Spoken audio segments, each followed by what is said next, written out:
We're not out of summer, Sam, and already we need to reiterate the message about heat exhaustion. And for those who are thinking, well, it's getting cooler now, well, imagine if you had to wear a fur coat all day long today, then you can understand that for many of our animals, we're not out of the woods yet, are we?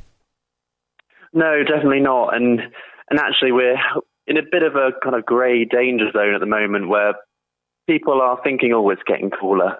But actually, the temperatures are still high. You know, yesterday it was up to 27 degrees, and it doesn't take long for dogs to overheat when they're out and about. So I think we're in that period where people were very conscious of it being hot. It was all over the news. Now it's getting cold. We can't forget about our animals out there. We always need to be conscious.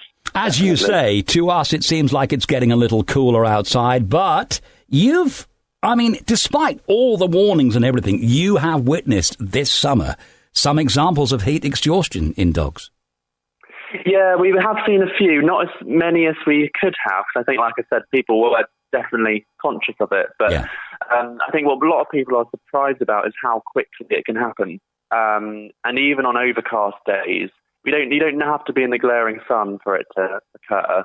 And so even, a short walk in the midday can just push them over the edge, and the temperature doesn't have to rise by that much to cause an issue. So the normal temperature of dogs is usually about 38 to 39 degrees, a little bit hotter than people, but they only need to go up to 40 to 41, so even 1 degree can cause a lot of impact on their body systems.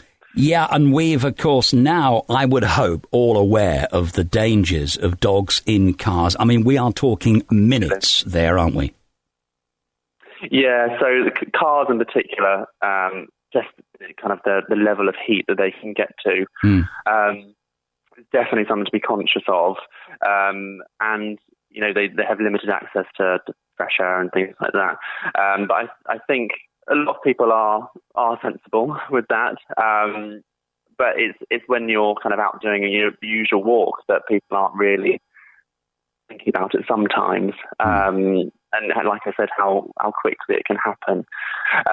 We are cooling down at the moment, which is good, but there are some particular dogs and some particular conditions that people should be a bit more conscious of when walking their dogs. So particularly those dogs with flat faces, so the brachycephalic dogs like your pugs and your French bulldogs. At the moment, we should definitely still be conscious of the heat. So what we tend to say is, take them out early in the morning or in the evening where it is cooler for them.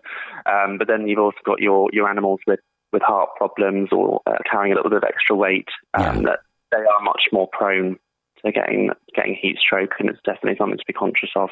Is it, Sam, any easier for your short-haired breeds, like your boxers and the like? Do they find it easier to cope with?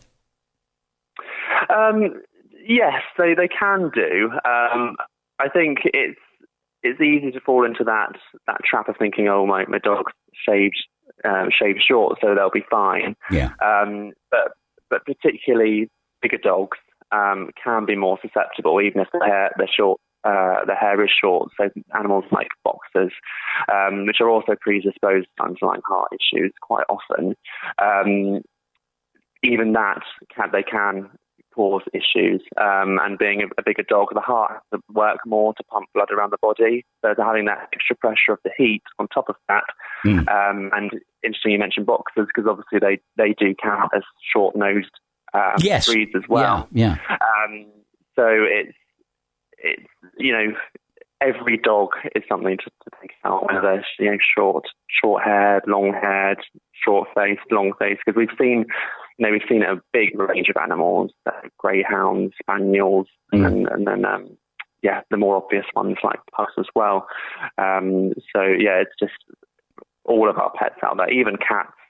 We've had a couple of episodes this summer, which are a little bit tricky to control what they're doing. Because if they want to go outside, then heaven forbid standing in front of a cat to try and stop them. Exactly. They are very difficult to keep an eye on. So you've even seen this in cats this year. Yeah, we've Wow. seen a couple. Mm. So a couple of cats that have, potentially gone missing and then come back, and we think might have either been trapped in somewhere or have been out and about a bit too long and been a bit hot. Mm. Luckily, we haven't had any severe cases this year in cats, but it is and something to be aware of on them, but also your small furries. So the rabbits, the guinea pigs that you think, oh, it's nice weather outside, it'll be cool, let's pop them out in their outdoor run. Do just be conscious of how, their water supply, how much shade they have, but then also the general ambient temperature. We are hopefully coming out of this period now as we're heading towards autumn. Yeah. But it's just not to get too complacent really at this point. No, it is still, people moan about getting a bit of a sweat on in weathers like, well, we should be grateful as a species that we do have such an advanced cooling system. I think it'd be fair to say that the human cooling system is one of the best. Dogs and cats and the like, they just don't have that facility, do they? No, they don't. I mean, they have the main way that they can cool down is obviously by panting. Yeah. They can sweat on their pads, but not very well. But one thing that is important to note is that one of the major aspects they can lose heat is they basically shunt a lot of their blood to the circulation in their skin. Right. And that allows the heat to radiate out of the blood via the skin much easier. And that's why when we say if you're worried about your animals too hot or starting to get heat stroke, don't cover them in ice, because what that can do is it shrinks those vessels in the skin. So that could make it worse. Wow. Yeah. That could actually impact how quickly you can cool, because we want those vessels in the skin to be large so it can radiate out as much heat as possible. So rather than ice, what we tend to say is kind of cool-ish or tepid water, just so it's enough to have a cooling element on the surface of the skin, but not to restrict those vessels. Yeah.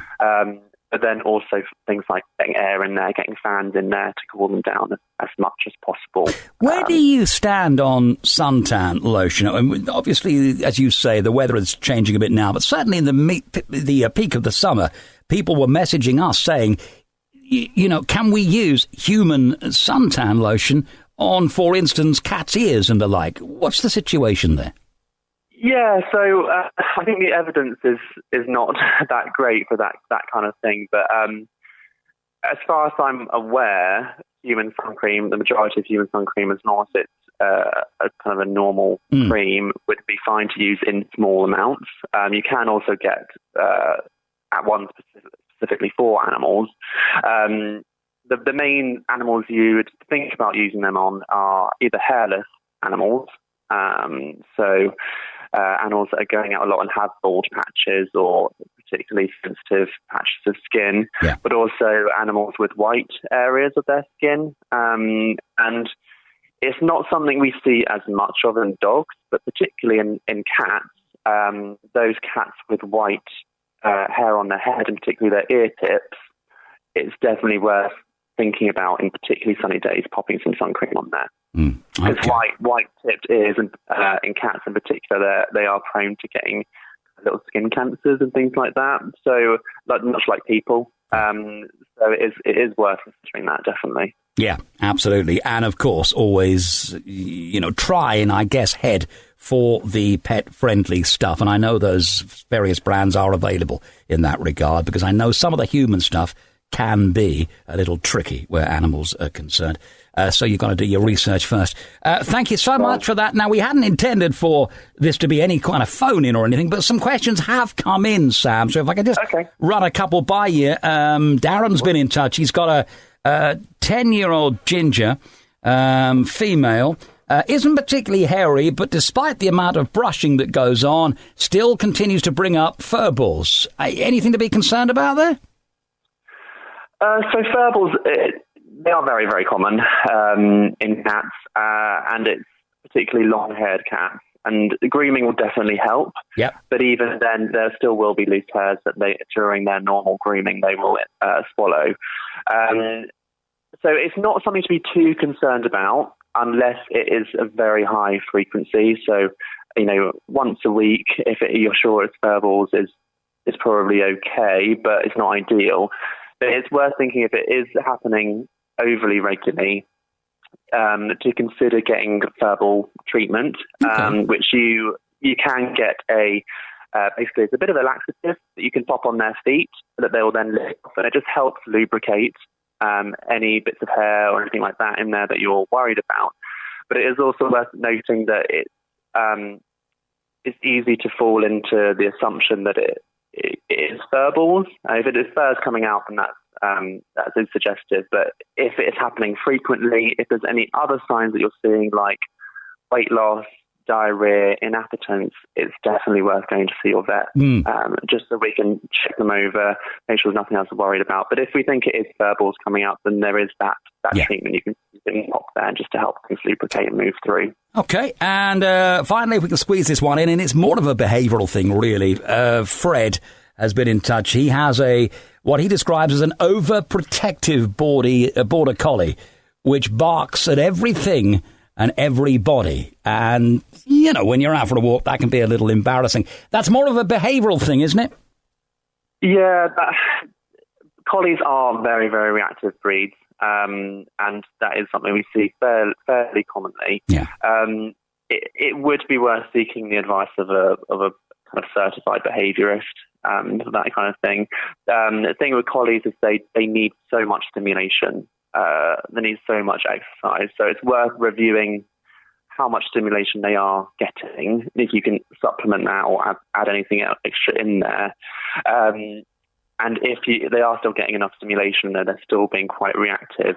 Definitely, it is case-by-case basis, because every dog has different triggers and different aspects of what has happened previously in their life. So it's worth seeking advice from behaviourists for that kind of thing, definitely. Good stuff. Thank you so much for your time. We'll be hearing, fingers crossed, a lot more from you. Sam Fowler from the veterinary practice Ryder-Davies in Ipswich. Sam, keep well, my friend. We'll speak soon. Thank you.